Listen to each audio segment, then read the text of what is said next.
Réponse courte, non. Non, on ne sait jamais. Tu sais, voilà pourquoi on va essayer dans cette vidéo. Exactement. Qu'est-ce qu'on fait? Est-ce qu'une rapière peut transpercer une cotte de maille? C'est une rapière assez rigide. Ouais, C'est une lame assez costaude et elle est bonne. Elle est très robuste pour les stocks.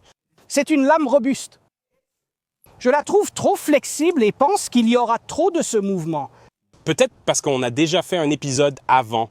C'est possible. Une rapière coupe-t-elle bien? Oui. Elle coupe très bien? Très bien, oui. Oui, vraiment bien. Maintenant, il y a des réserves partout. Cela dépendrait du type de rapière. Vous pouvez en trouver qui sont beaucoup plus pointues à la pointe et qui passent presque à travers les anneaux sans avoir besoin de les briser. Mais vous pouvez en trouver qui sont en fait plus axées sur la coupe, plus épaisses et un peu plus robustes. Donc, c'est en fait un bon compromis. C'est comme dans la moyenne. C'est un peu... Oui, ça représente la gamme moyenne des rapières. Il y en a qui sont moins flexibles et tout ça.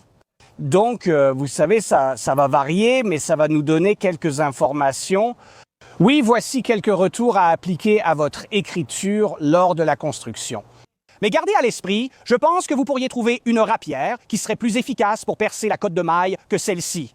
Eh bien, de mon point de vue, les rapières ont effectivement beaucoup de flexibilité. Surtout, vous savez, lors d'une estocade, n'est-ce pas?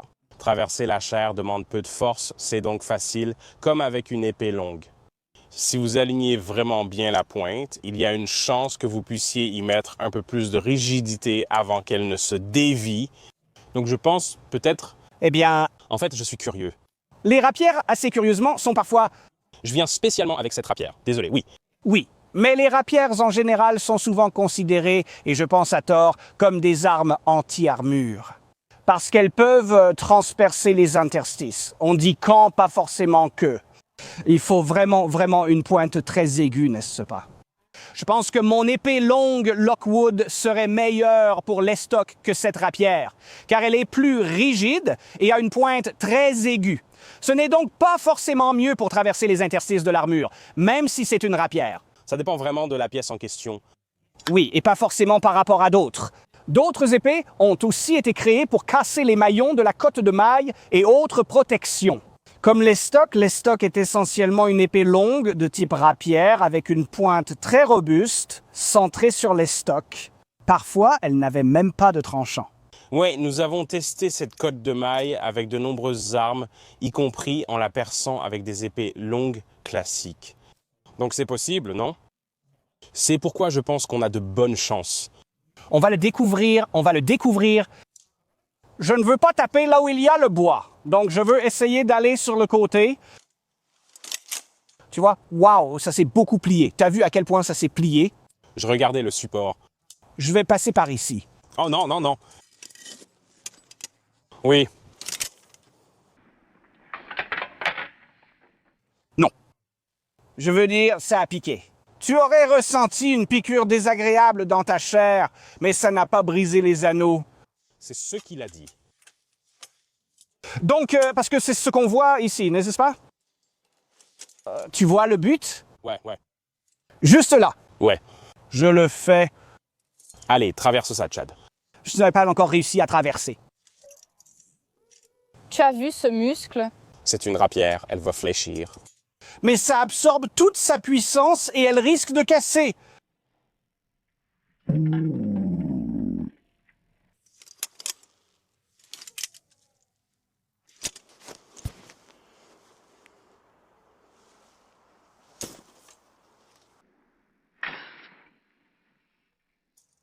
Je veux dire, soit j'ai percé, soit j'ai un point de contact. C'est passé. Vraiment? Ouais, Oh, c'est assez profond, non? oui, c'est... D'accord.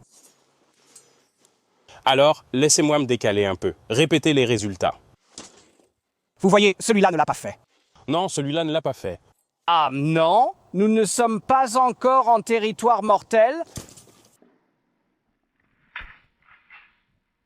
La lame est toujours bonne. Le support de l'épée l'affecte aussi, parce qu'il n'y a pas de couche de chair qui amortit et contre laquelle on peut vraiment appuyer. Parce que qu'est-ce qui se passe ici? Celui-ci est un exemple parfait. Il est en fait incrusté dans un maillon en ce moment. Oui, C'est vraiment comme c'est là-dedans. Donc, si c'était un peu plus tendu, ça pourrait peut-être juste pousser un peu plus pour le casser. Ça, voilà le moment clé, juste là. Donc, on a mis de la chair, d'accord? Donc maintenant, on pousse directement sur une frite de piscine qui ressemble à une chair molle. Un analogue offrant assez de rembourrage pour la lame. Donc, ça met de la tension sur l'homme et le gambison, et en même temps, si la rapière perce, on a assez de rembourrage pour obtenir des résultats concrets. Très bien, on est prêt? Oui. Raté.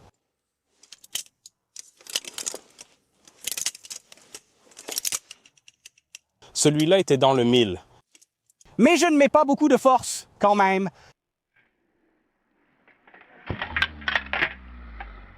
J'ai l'impression que ma force s'est atténuée. Parce que je m'inquiète d'une trop grande flexion. C'est difficile d'aligner la poussée ici. Tu aimes ça?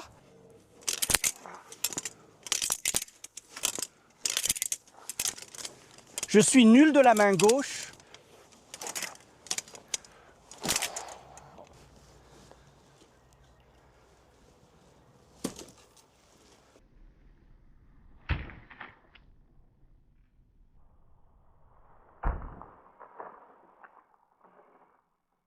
Montre-moi la profondeur. C'est plutôt bien. J'ai entendu le claquement sur celui-là.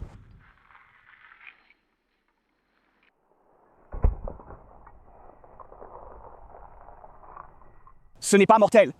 Ça n'avait pas l'air de grand-chose, mais je crois que j'ai touché le bois. C'est passé à travers la nouille de piscine. D'accord. Et si tu te demandes, le manche est... nous avons encore le même problème qu'avec la dernière utilisation de ce rapière. Attends. Il commence à se désassembler tout seul. D'accord, ok. Je lui donne un 35% de chance. Difficile mais possible. Ouais. Intéressant. Voici le ralenti. On va ralentir et faire défiler car il y a des passages où l'on traverse. Je crois que tu as cassé ce maillon. Ouais. Et je pense que les facteurs, c'est vraiment la tension sur le gambison sur toi et aussi la qualité de ta poussée. L'alignement, si la poussée est bien alignée. Je veux dire, la lame est quand même bonne. Ouais. Ouais, d'accord. Donc, le résultat est important. Ils sont importants, non? C'est ça? Ce n'est pas forcément une arme d'armure ou anti-armure. On a eu autant de succès qu'avec une bonne épée longue à estoc. Oh non, non, non, non, non, non, non, non, non, non, non, non, non, non, non, non, non, non, non. De quoi tu parles? Quand on a fait les tests avec les longues épées, pratiquement chaque estoc passait à travers. Donc tu penses que les longues épées sont meilleures? Beaucoup mieux. Intéressant. Eh bien, on sait qu'on peut en passer une. Exactement, mais ça passe. Tu trouves qu'une épée longue orientée estoc vaut mieux qu'une rapière? Oui, pour un homme. Je ne parle pas de quelque chose de précis. On parle d'hommes ici. C'est intéressant car la rapière est souvent vue comme une arme anti-armure dans de nombreux récits fantastiques. Je veux dire, quand on a déjà testé la cotte de maille, et rappelez-vous qu'il s'agit de mailles rivetées, juste pour être clair à ce sujet. En utilisant des épées longues spécifiques comme celle de House of the Dragon, qui est un peu, vous savez, inspirée d'Alexandrie, elle a transpercé à chaque fois. Très pointu.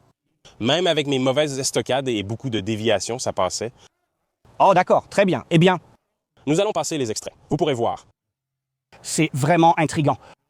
Oui, rapière pourrait passer, mais ce n'est pas le cas. Le but principal n'est pas de combattre des armures, mais de dueller contre des adversaires non protégés. C'est là qu'elle excelle vraiment. Je pense que tu peux le faire. Il y a juste quelques facteurs à considérer. Ouais. Ouais, qu'est-ce que vous en pensez? Est-ce que ça vous a surpris ou est-ce que ça a fonctionné à peu près comme vous vous y attendiez? Non? Dites-le nous dans les commentaires ci-dessous. Et regardez notre vidéo sur les performances de coupe de cet appareil, parce qu'il peut couper étonnamment bien. Ouais? Ça ne peut pas couper à travers une armure, mais ça coupe vraiment bien. Regardez ça, les gars. Juste là.